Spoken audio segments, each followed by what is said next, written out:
সেজন্য হয়তো আপনারা বখিল বলে, কৃপণ বলে, সেটা তো তার স্বার্থের কারণে বলে। কিন্তু আপনি যদি সত্যিই একজন ভালো মানুষ হন, তার সাথে গালিগালাজ না দিয়ে কথা বলেন, তার সাথে সুন্দরভাবে আচরণ করেন, যে কোনো ভুল হলে সুন্দর করে বুঝাইয়া দেন, একটু সবর করেন, ধৈর্য ধারণ করেন, আর বউয়ের কাছে একটু বোকাশোকা থাকার চেষ্টা করেন, চালাকিটা না করেন, তাহলে দেখবেন আপনার স্বামী বলবে যে আমার সাহেব অমুকের বাপ তমুকের বাপ। আমার স্বামী, স্ত্রী বলবে যে আমার স্বামী, আমার সাহেব, সে আসলে একটা ভালো মানুষ, সোজা সরল মানুষ, আর কিছু না। বউয়ের কাছ থেকে যদি এই সার্টিফিকেটটা নিতে পারেন যে বেচারা একটু সোজা কিসিমের, বাস তাইলেই চলবে ইনশাআল্লাহ। সোজা হতে পারবেন না? আমাদের নবী করিম সাল্লাল্লাহু আলাইহি সাল্লাম তার স্ত্রীগণের সাথে, উম্মাহাতুল মুমিনিনের সাথে কীরকম ছিলেন জানেন? একেবারে সরল মানুষের জীবন। একটা ঘটনা আপনারা অনেকে হয়তো শুনেছেন। আয়েশা রাদিয়াল্লাহু তাআলা আনহার ঘরে তিনি যেদিন ছিলেন, তিনি যে স্ত্রীর ঘরে যেদিন থাকতেন সেদিন তার খাবার দাবার সব তিনি অ্যারেঞ্জ করতেন। তো অন্য আরেক স্ত্রী ওই দিন একটু খাবার রান্না করে কাজের মেয়েকে দিয়ে একটা বাটি দিয়ে পাঠাই দিস। নবী করিম সাল্লাল্লাহু আলাইহি সাল্লাম সেই খাবারটা তার ঘরে, আয়েশা রাদিয়াল্লাহু ঘরে যখন ছিলেন তখন নিয়ে আসার পর, ওই মেয়ে নিয়ে আসার পর আয়েশা রাদিয়াল্লাহু তাআলা আনহা জিনিসটা দেখতে পেলেন যে আমার ঘরে নবীজি আজকে আছেন, আজকে আমি তাকে খাওয়াবো মনের মতো করে, আরেকজন সেখানে খাবার পাঠায় ভালো সাজার চেষ্টা, এটা তো সহ্য করা যায় না। সতীন পাঠাইছি, এটা তো উনি সাথে সাথে ওই বাটিটা নিয়ে ওই মেয়ের হাত থেকে নিয়ে ছুঁড়ে ফেলে দিস, তরকারি সহ। তরকারি তো তরকারি, বাটি দুই ভাগ হয়ে গেছে, কাঁচের বাটি ছিল বা মাটির বাটি ছিল। রাসূল আকরাম সাল্লাল্লাহু আলাইহি সাল্লাম বাসায় সব কিছু দেখতে পেলেন।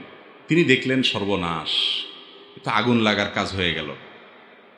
এর পরের ঘটনা তো ভালো হওয়ার কথা না, ভুল বুঝাবুঝি হবে, যিনি পাঠাইছেন তিনি বিশাল মনে কষ্ট পাবেন, অনেক দূর যেতে পারে, এটার কোথাকার পানি কোথায় যায়।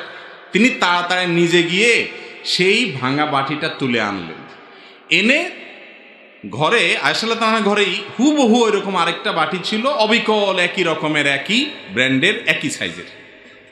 তিনি ওই বাটিটা নিয়ে ওই যে মেয়ে খাবার নিয়ে আসছে তার হাতে দিয়ে বলছে, একেবারে চুপ, কোনো টু শব্দ যেন না হয়, এই বাটি নিয়ে ওই বাসায় দিয়ে দিবা আর চুপচাপ থাকবা, কোনো কথা নাই তোমার। সে বেচারে দিয়ে দিস। যিনি পাঠাইছেন তিনি মনে করছেন যে সুন্দর করে বাটি থেকে খাবার নিয়ে আবার সেটাকে পরিষ্কার করে এত কুইকলি সেটাকে রিটার্ন করে দিয়েছে এত সুন্দরভাবে, তিনি অনেক খুশি হয়ে গেছেন। খাবার যে কোথায় সেটা তো আর তিনি জানেন না। আচ্ছা, এই যে একটা কাজ রাসূল আকরাম সাল্লাল্লাহু আলাইহি সাল্লামের ঘরে হইল, আপনার ঘরে যদি হইতো, আপনার বউয়ে যদি এরকম একটা বাটি আরেকজনের ধরে ছুঁড়ে ফেলে দিত, আপনার আরেক স্ত্রী খাবার পাঠাইতো, প্রথম কাজটা কি হইতো বলেন? একটা ছোট মিনি বিশ্বযুদ্ধ তো বউর সাথে একচোট হয়ে যেত, ঠিক না? কত বড় সাহস! তো একটা কিছু হইতো কিনা বলেন? রাসূল আকরাম সাল্লাল্লাহু আলাইহি সাল্লাম যে কাজটা করেছেন, এবং হাদিস থেকে এটা এতটুকু জানি আমরা, এটা জানা যায় না যে তিনি, কোনো হাদিস দ্বারা এটা প্রমাণ হয় না যে এটা আনার পর তিনি আয়েশা রাদিয়াল্লাহু আনহাকে রাগ করেছেন, ডাঁট দিয়েছেন। কারণ আয়েশা রাদিয়াল্লাহু আনহা তিনি যে এইটুকু যে ভুল হয়ে গেছে এটা তিনি বুঝতেই পারছেন, মানুষ তো, এটার জন্য তো ঝগড়াঝাটি করার দরকার হয় না। দেখেন, স্বামী হিসাবে নবী করিম সাল্লাল্লাহু আলাইহি সাল্লাম স্ত্রীর কাছে একজন সরল মানুষ, তিনি এমনিও সরল ছিলেন, এমনিও ভালো মানুষ ছিলেন, সেই ভালো মানসিকতাটা প্রকাশ করতেন। আমরা হইলে দুনিয়ার সবচেয়ে বোকাশোকা মানুষ, ভাজা মাছটা উল্টাতে পারে না, বাজারে যা দোকানদারি করলে কাস্টমাররা সকাল বিকাল তাকে ধোকা দেয়, সবার কাছে গেলে ধরা খায়। এই লোকটাও বউয়ের কাছে আসলে বিরাট বড় ঈশ্বরচন্দ্র বিদ্যাসাগর সাজে, ঠিক না বেটি? মনে হয় যে সে বিশাল বড় বুদ্ধিজীবী, ঠিক না? আরে ভাই, আপনি সারা দুনিয়াতে বুদ্ধিজীবী হইল, বউয়ের কাছে আইসা অন্তত আর কিছু না হোক একটু সোজা সরল সাথে, তাহলে শাড়িটা যদি কিনে দিতে নাও পারেন, তার আর্গুমেন্ট অনুযায়ী যদি আবদার পূরণ করতে নাও পারেন, ইনশাআল্লাহ দেখবেন বউ আপনার সামনে না বললে কি হবে, অন্যদের কাছে ঠিকই বলবে যে আসলে মানুষটা ভালো, লোকটা কি ভালো। স্বার্থের কারণে যদি সে বলে না, সে কৃপণ দেয় না, তো তার এই মিথ্যা সার্টিফিকেটের বা এই যে একটা তার স্বার্থপরতার কারণে সে আপনার সার্টিফিকেট আটকাই দিল, ওইটাতে কিছু আসে যায় না। আপনি তার কাছে আপনার আচরণ দিয়ে তাকে কষ্ট দেন নাকি তাকে খুশি রাখেন, হালালভাবে বৈধভাবে, সেটা হলো মূল বিষয়।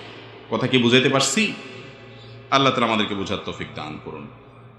সবচেয়ে বড় কথা হলো আপনার চরিত্রের সনদটা সে দিবে।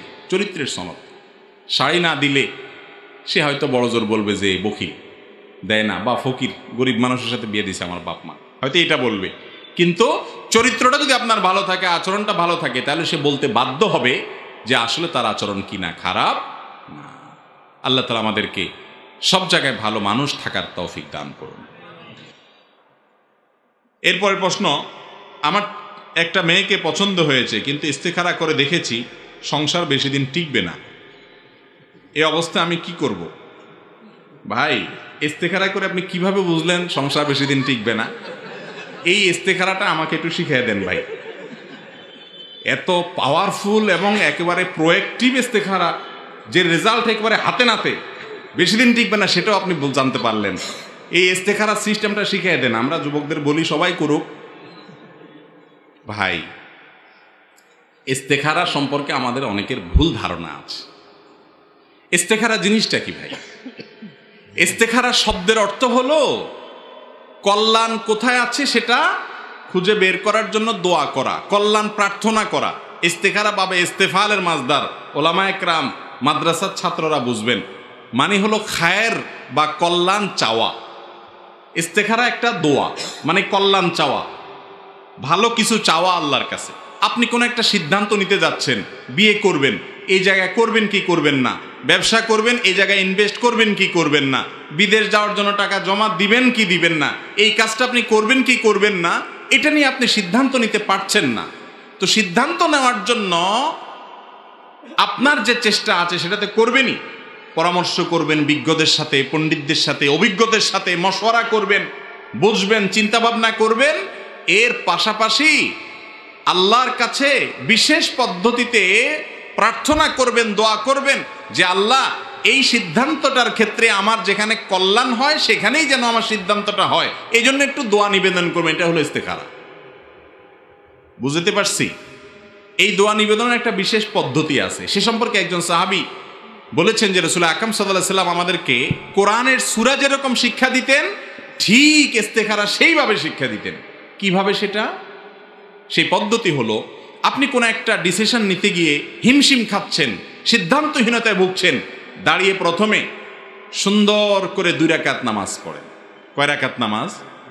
ওযু করে 2 রাকাত নামাজ পড়েন। যে কোনো নামাজ পড়ার সময় পড়তে পারেন, এশারের পরে পড়েন, জোহরের পরে পড়েন, হ্যাঁ, সারা রাতের যে কোনো সময় পড়েন, মাগরিবের পরে পড়েন, 2 রাকাত নামাজ পড়েন।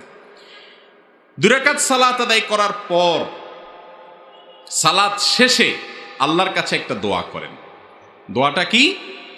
আল্লাহুম্মা ইন্নী আস্তাখিরুকা বিইলমিকা ওয়া আস্তাকদিরুকা বিকুদরাতিকা ওয়া আসআলুকা মিন ফাদলিকাল আযীম ফাইন্নাকা তাকদিরু ওয়া লা আকদিরু ওয়া তা'লামু ওয়া লা আ'লামু ওয়া আনতা আল্লামুল গুয়ুব।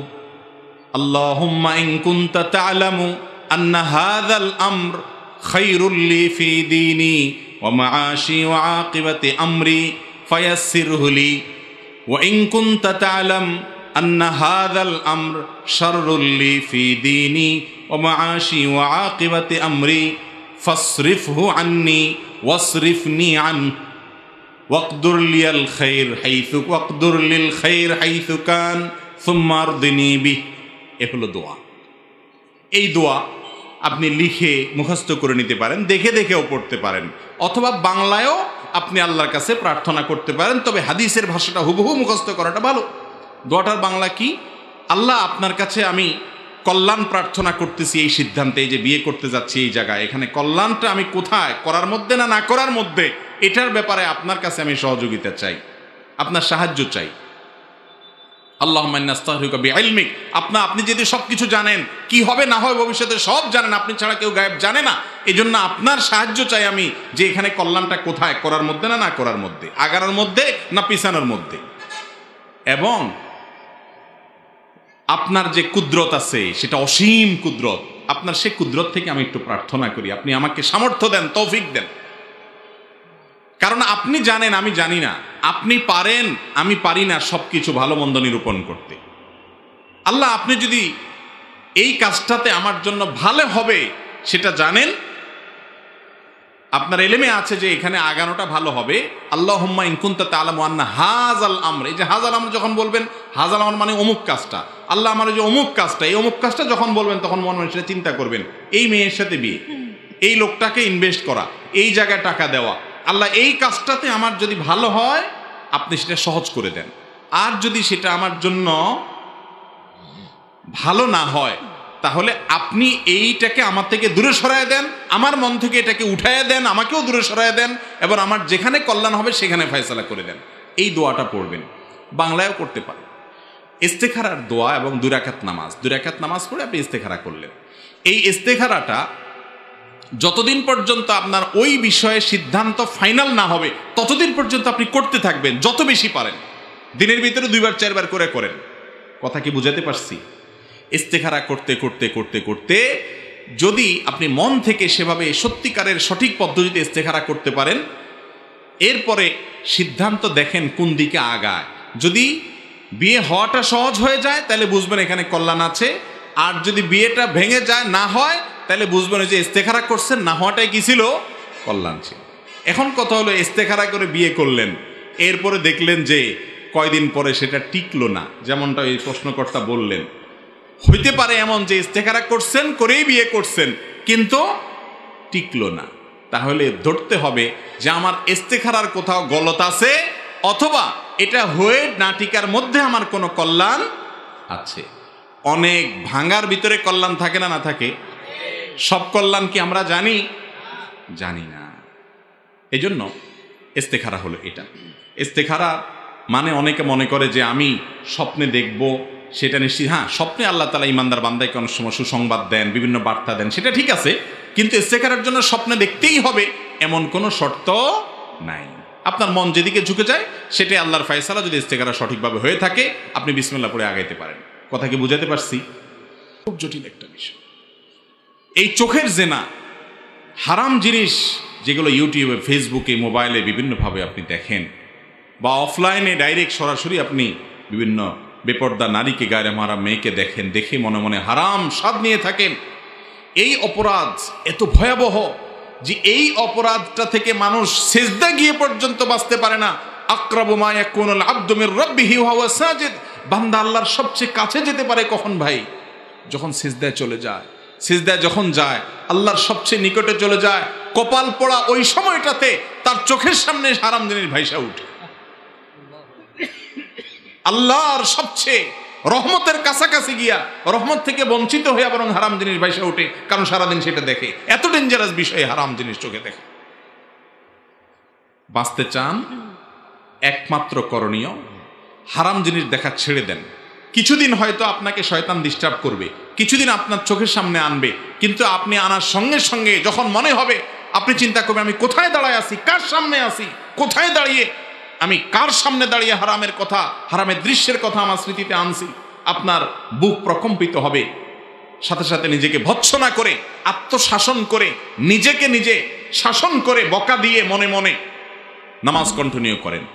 নিয়মিত যদি চোখের জেনা ছেড়ে দেন, আপনি নিশ্চিন্ত থাকেন ইনশাআল্লাহ। আপনি বেশ কিছুদিন যদি নিজেকে হারাম জিনিস দেখা থেকে সরায় আনতে পারেন, নামাজে শয়তান বেশি দিন আপনাকে ডিস্টার্ব করতে পারবে না। কিছুকাল পরে দেখবেন ইনশাআল্লাহ এগুলো সব ভুলে গেছেন আপনি। চেষ্টা করা যাবে না ইনশাআল্লাহ? আল্লাহ আমাদেরকে তৌফিক দান করুন। আমাদের এলাকায় মহিলারা দোকান করে বেপর্দা অবস্থায়, কিন্তু বলার পরেও তারা দোকানদারি করেন বেপর্দায়। তাদেরকে আমরা যুবকরা কিভাবে বোঝাতে পারি, পর্দা করাতে পারি?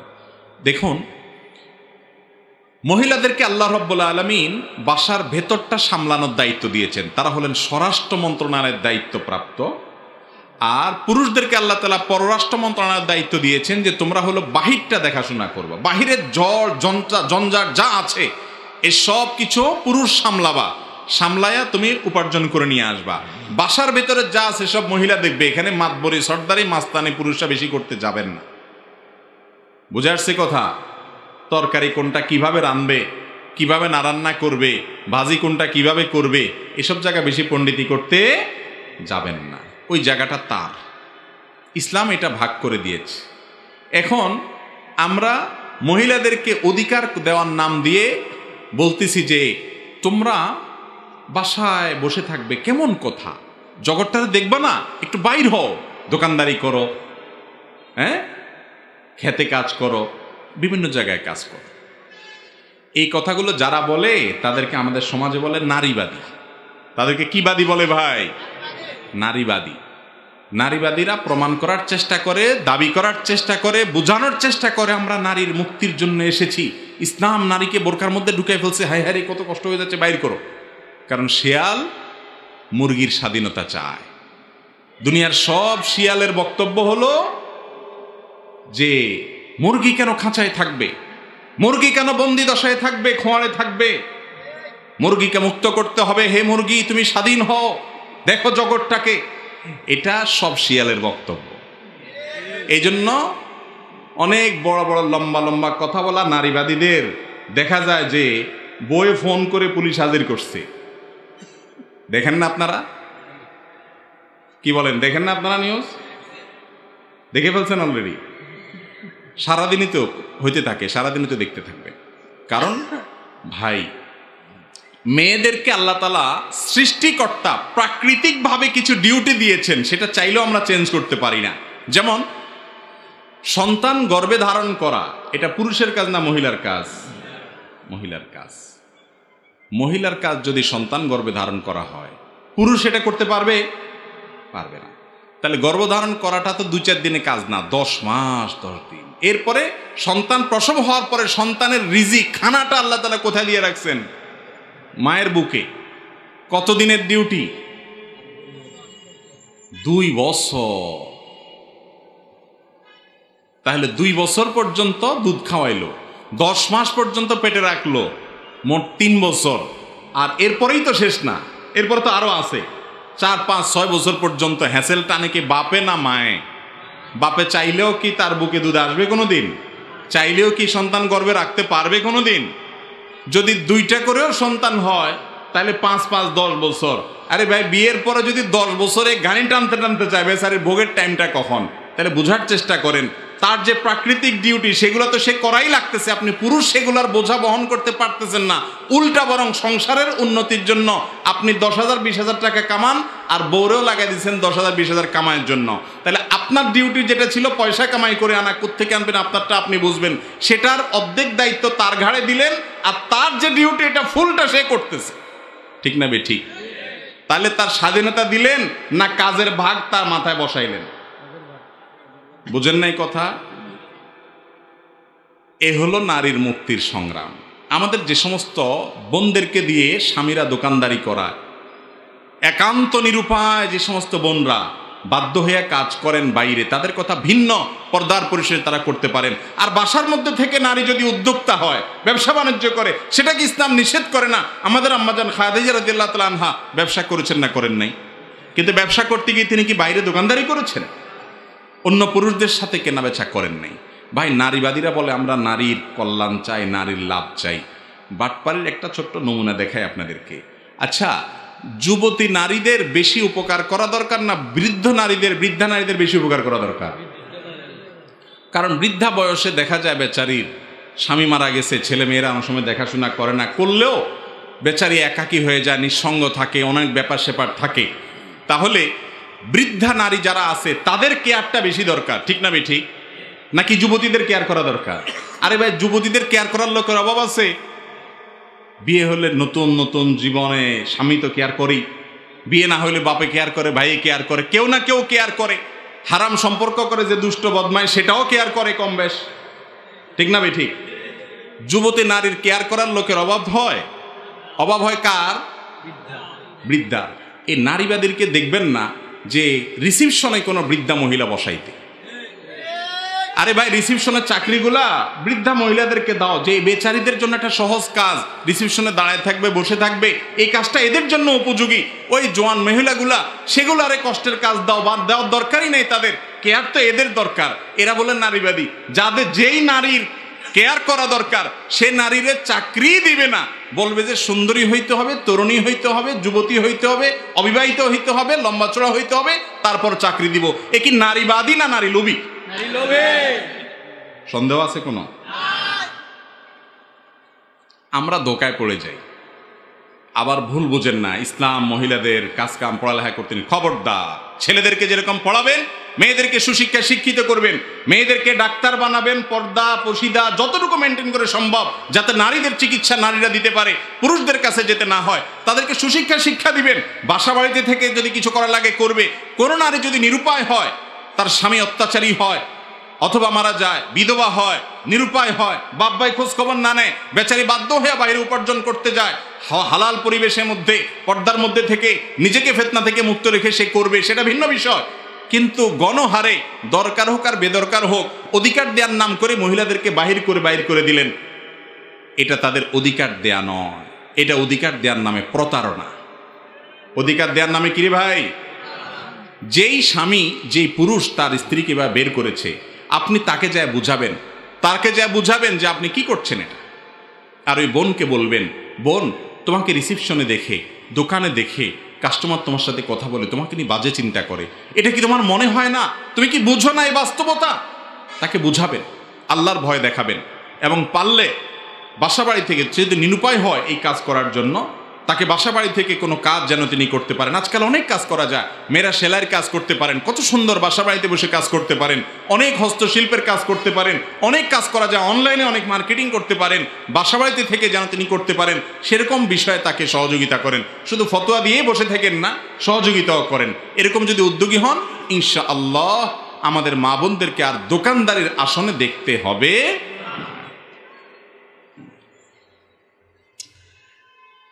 এরপরে প্রশ্ন হলো, আমাদের এদিকে পৌষ মাস, শনিবার, মঙ্গলবার কোনো শুভ কাজ করে না, করলে নাকি অলক্ষণ হয়, যেমন বিবাহ শাদী, বাড়ি তৈরি ইত্যাদি।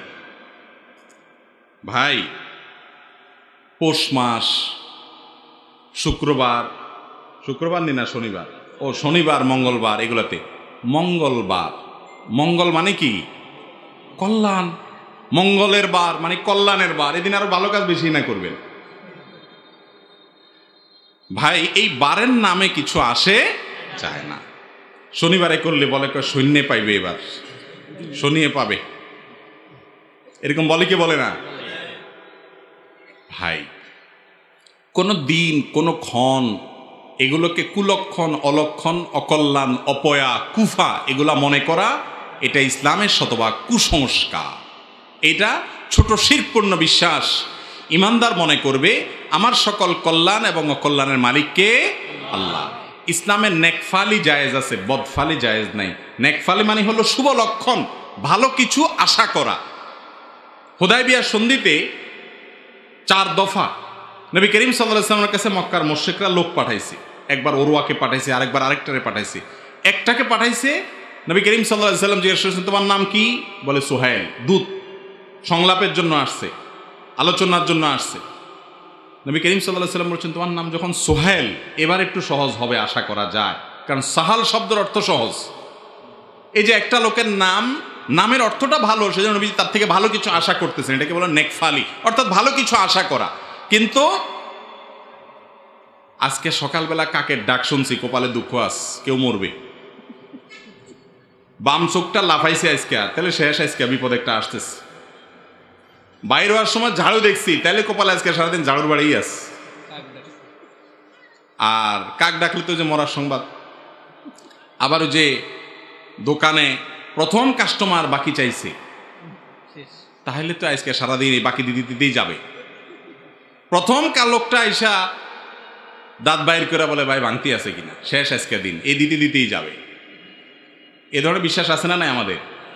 এগুলো হলো আমাদের দেশের পুরাতন কুসংস্কার। নতুন একটা কুসংস্কারের কথা শুনেন যুবকরা ভালো করে। সেটা কি?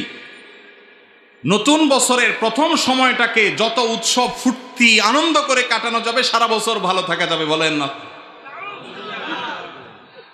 নাউজুবিল্লাহ? আমি তো বলছি আপনারা সুবহানাল্লাহ বলবেন। দেখেন, বাচ্চাচারা যে সমস্ত কুসংস্কার আগে ধারণ করে আসছে, এখনকার তরুণ শিক্ষিত যুবকরা তারা ওই সে পেগামদের কথা শুনে তারা মনে করে রাত 12টা 1 মিনিট জায়গায় বসে আছে। বেটা ফজর নামাজ পড়ে নেই, কোনোদিন আল্লাহ জানে পড়ছে কিনা, সেই বেটা বসে আছে রাত 12টা 1 মিনিটে। কিসের অপেক্ষা? নতুন বছর আসবে, আসলে উনি একটু আতশবাজি করে ফুর্তি করবে। তো ফুর্তি করলে কি হবে? সারা বছর ভালো থাকবে। এটা কুসংস্কার না? কুসংস্কার না? যদি নতুন বছরের প্রথম প্রহরে খুশি হলে সারা বছর খুশি থাকা যাইতো, তাহলে এদেশের গরিব দুঃখী যত আছে এদের সবাই একটা করে 50 টাকার ফানুস কিনে দিয়া বলতো যে এই দিন ফানুসের সাথে ঝুলতে থাকবে, এটা সারা বছর সুখে থাকবি। এর চাইতে হাস্যকর কিছু আর আছে? কিন্তু কিভাবে আমাদের শিক্ষিত যুবকরা এগুলা করে? এগুলাকে বর্জন করবেন তো ইনশাআল্লাহ? এগুলো আমাদের আদর্শ না, এগুলো অগ্নিপূজকদের আদর্শ, ঈমান যাবে এগুলোর কারণে। কল্যাণ ও কল্যাণের মালিক কে? আল্লাহ। ফানুসের আগুনে কোনো ব্যবসায়ীর ব্যবসা ধ্বংস করে দিবেন, আরেকজনের বাড়িতে আগুন লাগাই দিবেন। প্রথম আলোর রিপোর্ট অনুযায়ী আপনার একটা শিশু পর্যন্ত মারা গেছে বিকট শব্দের কারণে। আপনি মানুষকে কষ্ট দিবেন, বিকট আওয়াজে মানুষ ঘুমাইতে পারবে না, আর অর্থ অপচয় করবেন। এটা কোনো সভ্য সমাজের কালচার হতে পারে না। এই কালচারকে আমাদের সমাজে আমরা হতে দিতে পারি না। আমরা বোঝাবো, মানুষকে সচেতন করব, ঠিক আছে না ইনশাল্লাহ? সবার সচেতন করবেন তো ইনশাল্লাহ? অতএব এই সমস্ত কুসংস্কার বিশ্বাস করা যাবে না। আমি শেয়ার বাজারে ব্যবসা করি, কিন্তু এই ব্যবসা হালাল হবে নাকি হারাম হবে আমি জানি না, একটু বুঝিয়ে বলবেন। দেখুন, শেয়ার বাজারের ব্যবসা মৌলিকভাবে জায়েজ আছে। মৌলিকভাবে কি আছে? জায়েজ আছে। দেখতে হবে আপনি কোন কোম্পানির শেয়ার কিনছেন। যেই কোম্পানির শেয়ার কিনছেন সেই কোম্পানির যদি ব্যবসাটা হালাল থাকে, ব্যবসার ভিতরে কোনো হারাম কিছু না থাকে, তাহলে সেই কোম্পানির ব্যবসার শেয়ার কেনা মানে হলো কোম্পানির পার্টনার হওয়া। এটাতে দোষের কোনো কিছু নাই মৌলিকভাবে। ধরেন একটা কোম্পানি ইলেকট্রিক্যাল আইটেমের প্রোডাক্ট আবিষ্কার করে, উৎপাদন করে, ঔষধ উৎপাদন করে একটা কোম্পানি, আপনি সেই কোম্পানির শেয়ার কিনলেন। তাহলে তারা তো হারাম কিছু উৎপাদন করতেছে না, ভালো কিছু করতেছে। তো সেই কোম্পানির শেয়ার কিনছেন, তাদের ব্যবসার মৌলিক পলিসিতে হারাম তেমন কিছু নাই, আপনি সেই শেয়ার কিনতে পারবেন। আর এই মাসআলা হলো শেয়ার ব্যবসা যখন সাধারণ পরিস্থিতি থাকবে। আমাদের দেশের শেয়ার ব্যবসা নিয়ে, শেয়ার ব্যবসা সম্পর্কিত, শেয়ার বাজার সম্পর্কিত যারা বিশেষজ্ঞ এই বিষয়ে, যারা পণ্ডিত, তারাই বলেন এটা নাকি জুয়া। তো এরকম যদি জুয়া টাইপ কিছু হয় তাহলে সেটা তো জায়েজ হওয়ার কারণ নাই। আমি সাধারণ যদি শেয়ার ব্যবসা হয় সেটার কথা বলেছি। সেটাতে যদি ব্যবসাটা হালাল হয়, সে শেয়ার ব্যবসা, সেই কোম্পানির শেয়ার কেনাও জায়েজ, বেচাও জায়েজ। যে কোম্পানির ব্যবসা হারাম অথবা ব্যবসাতে হারাম কিছু আছে, সরাসরি হারামের সাথে সংশ্লেষ আছে, সেটার ব্যবসা, সেটার শেয়ার কেনাও জায়েজ নাই, বেচাও জায়েজ নাই। যারা পরের হক মেরে খায় তাদের ইবাদত কতটুকু কবুল হবে এ বিষয়ে যদি কিছু ব্যাখ্যা জানাতেন। ভাই, পরের হক যদি কেউ মেরে খায় আর এই লোক ইবাদত বন্দেগী করে, ইবাদত বন্দেগীতে তার আমল নামা কিন্তু বাড়তে থাকবে। কোরআন হাদিসে কোথাও নাই যে পরের হক মারলে তার ইবাদত আমল নামা যুক্ত হবে না, এরকম কথা কোথাও নাই। আপনি পরের হক মারেন, অন্যের সম্পদ আইল ঠেলেন, অন্যের টাকা মেরে দেন, অন্যের টাকা আত্মসাৎ করেন, গম চুরি, টিন চুরি করেন, অন্য আরও কিছু চুরি করেন, করে আপনি অর্থ আত্মসাৎ করতে থাকেন। আপনি একটা বিষয় নিশ্চিত থাকেন, আপনার আমল নামাতে নেকামল যেগুলা করবেন, ইবাদতবন্দি করবেন, এগুলোর সব লেখা হবে। আপনি হারাম কাজ করছেন দেখে এগুলো লেখা হবে না, এরকম কিছু কোরআন হাদিসে আসছে বলে আমার জানা নাই। সব লেখা হবে। কিন্তু সমস্যা হলো কি জানেন? সমস্যা হলো হাদিসে আসছে, নবী সাল্লাল্লাহু আলাইহি ওয়াসাল্লাম বলেছেন, আতাদরুনা মানিল মুফলিস, তোমরা কি জানো আসল ভিখারিকে? সাহাবীরা বলছেন যে আল মুফলিসু ফিনা মাল্লা দিনারা ওয়ালা দিরহামা। ইয়া রাসূলুল্লাহ, আমাদের ভিতরে গরিব মানুষ হলো যার পয়সা কড়ি নাই। নবীজি বলেছেন, আরে না, এই মুফলিসের কথা বলি নাই। আসল মুফলিস হলো সেই লোক, যেই লোক দুনিয়াতে মানুষের সম্পদ আত্মসাৎ করেছে, অন্যের জমির আইল ঠেলেছে, চুরি করে সম্পদ নিয়ে এসেছে, হাওলাত নিয়েছে আর দেয় নাই, বাকি নিয়েছে আর দোকানের সামনে দিয়ে যায় নাই, বিভিন্নভাবে মানুষের সম্পদ নষ্ট করেছে, বোনের হক দেয় নাই বাপের সম্পদে, মায়ের সম্পদে, ফুফুর হক দেয় নাই দাদার সম্পদে, বিভিন্নভাবে ভাইয়ের হক দেয় নাই, ভাতিজার হক মেরে দিয়েছে, মানুষকে মেরে কেটে খায়। আবার অনেক আমলও করেছে, মাশাআল্লাহ, মাহফিলে 2 লাখ দিছে, হুজুর বলে হাজী সাহেবকে আল্লাহ জান্নাত দিয়ে দেন, বলেন সুবহানাল্লাহ, সবাই বলে আমিন। তো এইরকম লোক যেগুলো আছে তাদের আমল নামার পাহাড় নিয়ে কিয়ামতের দিন উঠবে, মুছে তেল দিতে দিতে যাবে, যা আজ জান্নাত ঠেকায় কে? এত কোরআন খতম, এত মাহফিল, এত হুজুরে খাওয়াইছি, এত মসজিদে দিছি, এত কোরআন শরীফ কিনে দিছি।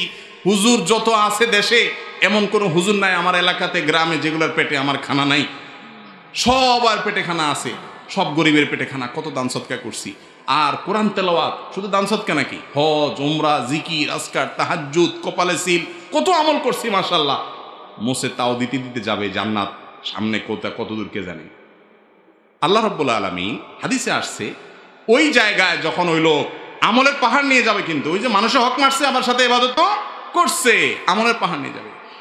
তখন আল্লাহর কাছে কিছু লোক এসে ঘিরে ধরবে তাকে, ঘিরে ধরে বলবে, আল্লাহ এই যে লোক ইয়া বড় হাজি সাহেব, গাজী সাহেব, শেখ সাহেব, মুফতি সাহেব, মালানা সাহেব, সভাপতি সাহেব, সেক্রেটারি সাহেব, কেশিয়ার সাহেব, সদস্য সাহেব, কমিটি সাহেব, অমুক সাহেব, তমুক সাহেব, এই সাহেব অনেক আমল করছে আল্লাহ, সব ঠিক আছে, মাগার আল্লাহ আমি একজন রিকশাওয়ালা ছিলাম, অন্যায়ভাবে আমাকে একদিন একটা থাপ্পড় দিছে, ভাড়াটা দেয় নাই।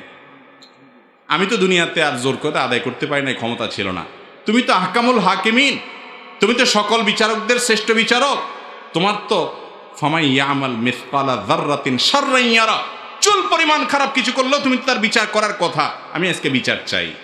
আল্লাহ বলবেন, এখন তো আর টাকা ফেরত দেওয়ার সুযোগ নাই, ঠিক আছে, আমল যেগুলা কষ্ট করে নিয়ে আসছো ওখান থেকে তাকে কিছু দিয়ে মামলা নিষ্পত্তি করে দিবেন, যাও তুমি চলে যাও। আরেকজন আসবে, আরেকজন আসবে, আরেকজন আসবে, আরেকজন এসে বলবে আমার আইল ঠেলছে আল্লাহ, আমি জানতাম না। আরেকজন বলবে আল্লাহ আমার লাউটা চুরি করে নিয়ে গেছে। আরেকজন বলবে আল্লাহ দোকান থেকে বাঁচি নিয়ে আর ধারে কাছে হাঁটে নাই। আরেকজন বলবে আল্লাহ বিচারের নাম দিয়ে আমার কাছ থেকে টাকা নিয়ে বিচার করছে, নেতা ছিল এলাকার। এক একজন এক এক মামলার আসামি, মামলার বাদীরা আসবে।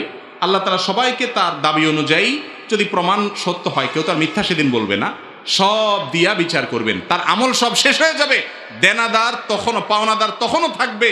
এবার তো আমল শেষ, কি দিয়ে দিবে?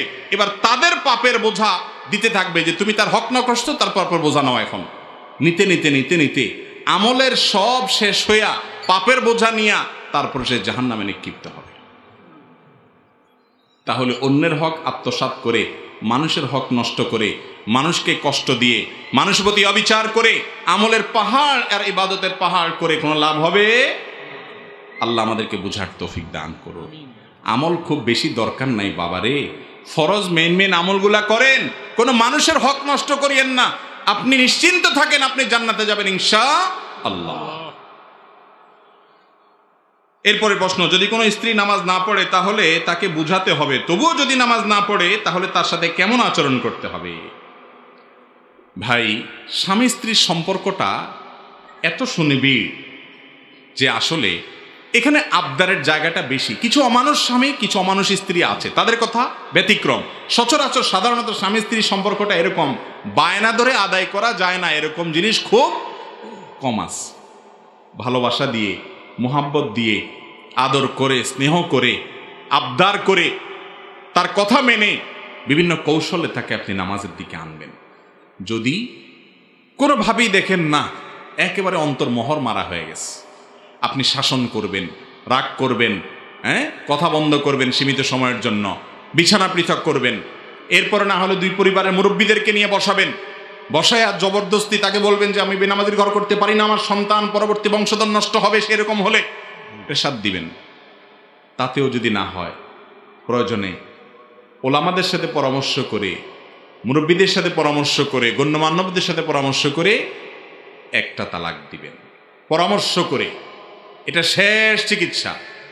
এরপরে যদি তিনি তওবা করে বলেন যে না আমি সরি, আমি নতুন করে আসবো, তাহলে প্রত্যাহার করবেন। তালাক মুখে প্রত্যাহার করলে হয়ে যায়, কিচ্ছু করতে হয় না, শেষ, অটো প্রত্যাহার। আবার সংসার করা শুরু করবেন। যদি ভালো হয়ে যায় তো গেল আলহামদুলিল্লাহ, যদি না যায় তাহলে আবার সে একই অস্ত্র দীর্ঘদিন আবার একই প্রসেসে করতে পারলেন। অর্থাৎ আপনি চাইলে শেষ অস্ত্র ব্যবহার করতে পারেন, সুযোগ আছে, কিন্তু সেটা ব্যবহার করার আগে অনেকগুলো স্টেপ অতিক্রম করতে হবে। নামাজ পড়ে না দেখে যদি আপনি নিজে গালিগালাজ করেন, তাহলে সে বেনামাজি হয়ে খারাপ, আপনি গালিগালাজ করে খারাপ, তো চোরের সাথে চোরের খালাতো ভাই আর কি, দুজন মিলে যাবে। সেটা করা যাবে? যাবে না। এরপরে প্রশ্ন, আমি একজন দায়ী হতে চাই, দায়ী হওয়ার জন্য আমি আগে নিজেকে পরিশুদ্ধ করব নাকি দাওয়াত দিয়ে দিয়ে দিয়ে পরিশুদ্ধ হওয়ার চেষ্টা করব? কারণ আল্লাহ তাআলা কোরআনে বলেছেন আন তাকুলু মা লা তাফআলুন, মানে কাবুরা মাকতান ইনদাল্লাহি আন তাকুলু মা লা তা'লামুন। আল্লাহ বলেছেন এটা। আমার নিজের ভিতরে অনেক ভুল রয়েছে। দেখুন, আমাদের অনেক ভাইরা এই বিষয়টা নিয়ে বাড়াবাড়ি করেন, বলেন যে অন্যকে ইসলামের কথা বলতে হবে, আগে নিজে ভালো হইতে হবে। সমাজে কোনো মানুষ যদি মানুষকে ভালো কাজের কথা বলে, নামাজের দিকে আসতে বলে, দাওয়াতের হুজুর হয়ে গেছে, তুমি নিজে আগে ভালো হও। ভাই, নিজে পরিপূর্ণ ভালো শতভাগ ফেরেশতা কি আমরা কেউ? হুজুররা কেউ শতভাগ ফেরেশতা হওয়া সম্ভব? সম্ভব না। তাহলে কি দাওয়াতি কাজ করবে না? এটা ভুল কথা। যে দাওয়াতি কাজ করতে হলে সে নিজে পুরো ভালো হয়ে যেতে হবে, তারপর দাওয়াতি কাজ করতে হবে। এটা দাওয়াতি কাজ, ইসলাম প্রচারের কাজ থামানোর জন্য শয়তানের কৌশল।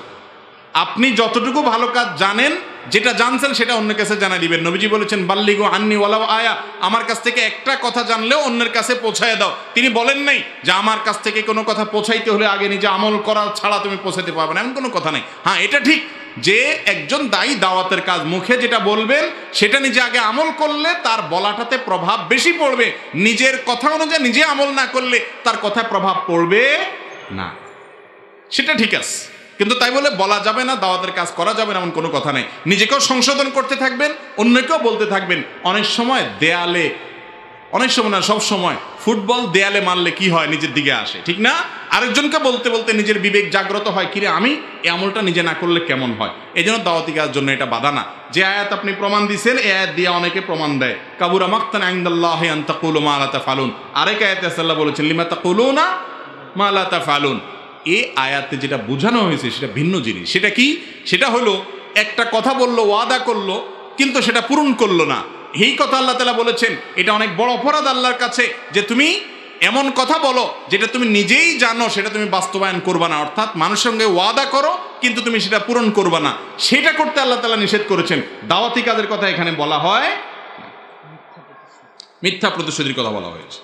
বাথরুমে ওযু করা জায়েজ আছে কি? ভাই, বাথরুমের ওযু নিয়ে অনেকে প্রশ্ন করেন। বাথরুমে যদি ওযু করেন, ওযু হয়ে যাবে।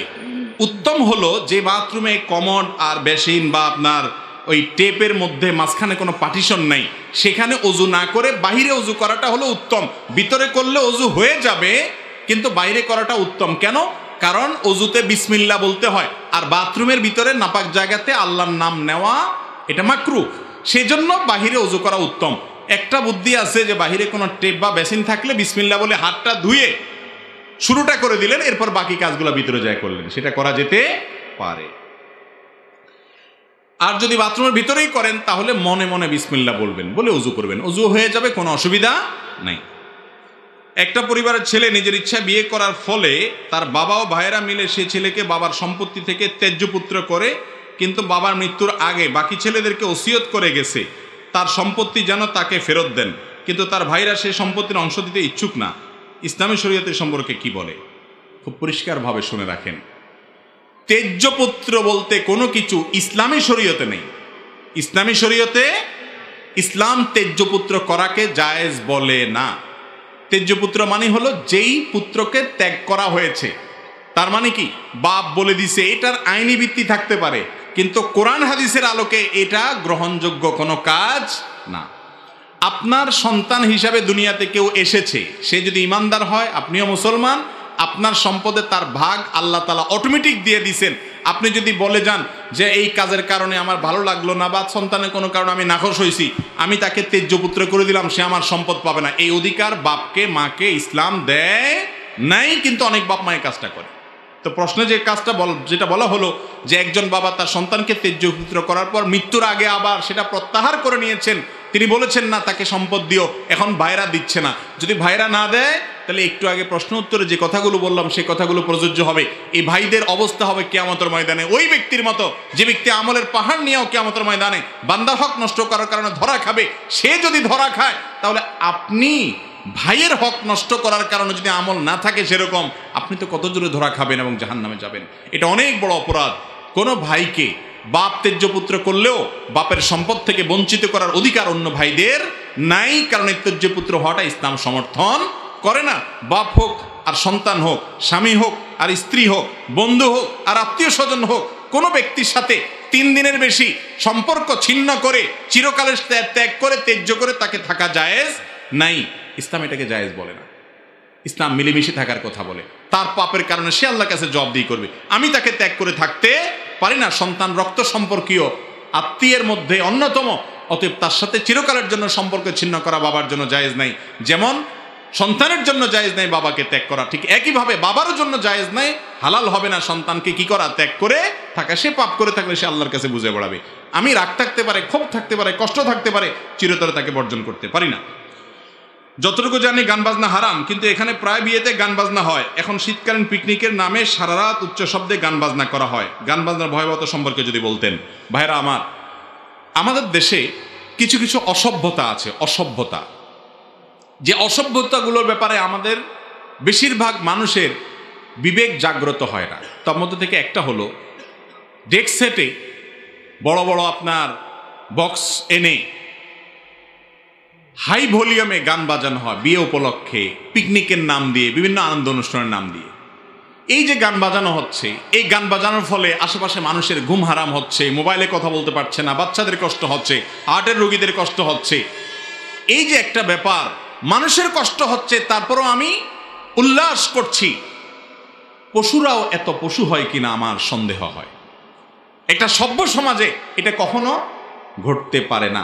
যাদের আশেপাশে হয় বা আপনারা নিজেরা করেন, একটু নিজের বিবেকটাকে জিজ্ঞাসা করেন। ডেস্ক সেটের আওয়াজে আপনি আকাশ পাতাল ভারী করে তুলছেন, আপনার মনে অনেক সুখ আছে, উলাল আছে, আপনি লাফাচ্ছেন, লাফান, ভালো কথা।